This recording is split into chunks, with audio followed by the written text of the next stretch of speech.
Caitlin Clark, who tonight is basically the biggest star in Indiana sports. Not Darius Halliburton, not Miles Turner, not Pascal Siakam. She may not be playing in Indiana, but I can guarantee you those fans in Indiana are caring more about her than they are the Indiana Pacers.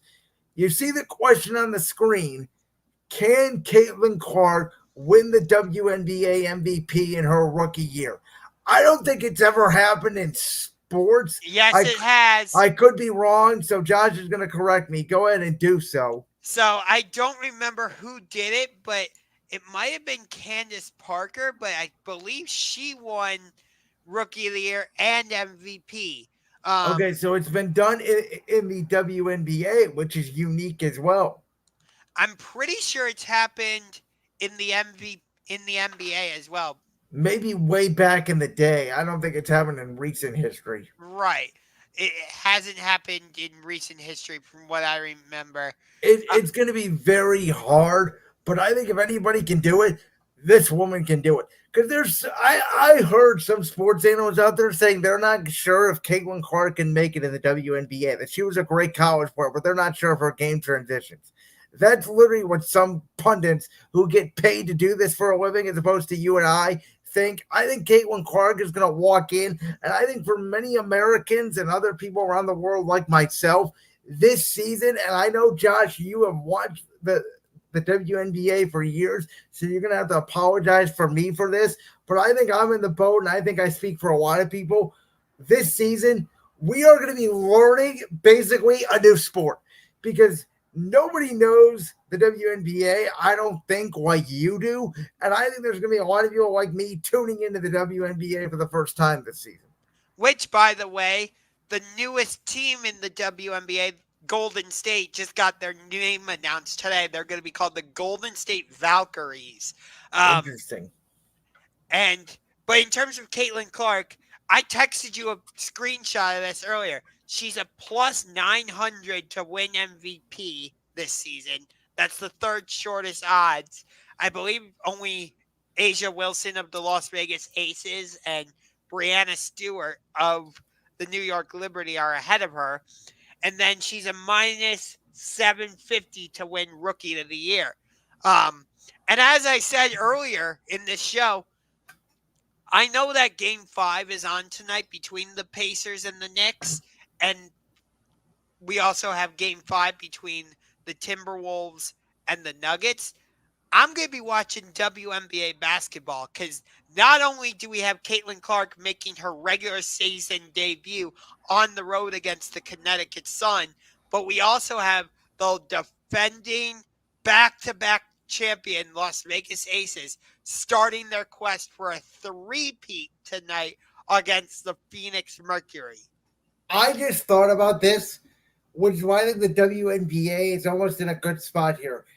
Because if Caitlin Clark is the draw that we believe, and we know that she was in college, and if she can get those viewers over to the WNBA with her, which I believe she will, once the NBA season ends, the WNBA has pretty much the end of June and July, correct me if I'm wrong, to completely market themselves and pretty much be that summer sport that baseball should be, but they don't know how to market. Yeah. Because the WNBA finals usually happen in like October. So the WNBA regular season pretty much takes up that middle part of summer. So yeah, the WNBA has a golden opportunity here. And you know what's going to be interesting? You're talking about TV ratings.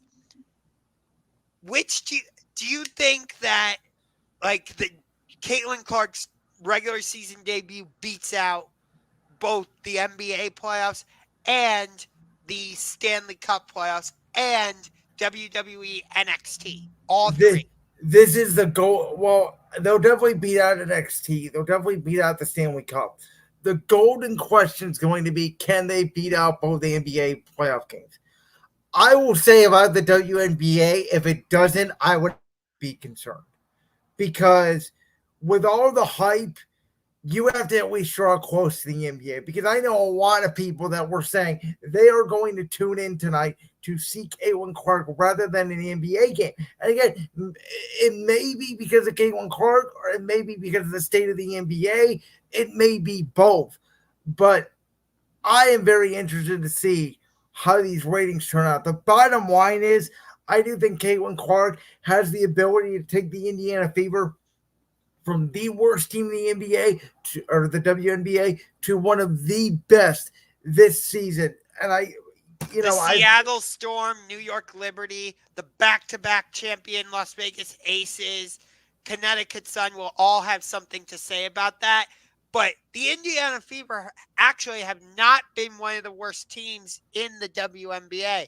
It's just the ping pong balls fell their way the last 2 seasons because they won the I number was just one. saying, I know they've had back to back number one picks. Yeah, they have the reigning Rookie of the Year, Aaliyah Boston, on their roster. She was the number one pick last year. So, And as we know in sports, this is the way you build dynasties. You get a couple number one picks, you get talent to surround you, and you can go from one of the worst to one of the best very quickly. yes. And also, Caitlin Clark's home debut on Thursday against Brianna Stewart, Sabrina Ionescu, and the New York Liberty, I'm pretty sure is streaming exclusively on Amazon Prime. So I'll be interested to see what those numbers are like as well. Yeah, that's interesting as well. Okay, well, I don't think, did you directly answer the question before we get out of here tonight? Do you Oh, think she's going to win the WNBA MVP? no, I don't think so.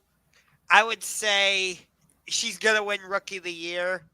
Although you've got a strong rookie class with the likes of Cameron Brink, Rakia Jackson, Camila Cardoso, and many others. Oh, and the Bayou Barbie, Angel Reese from LSU.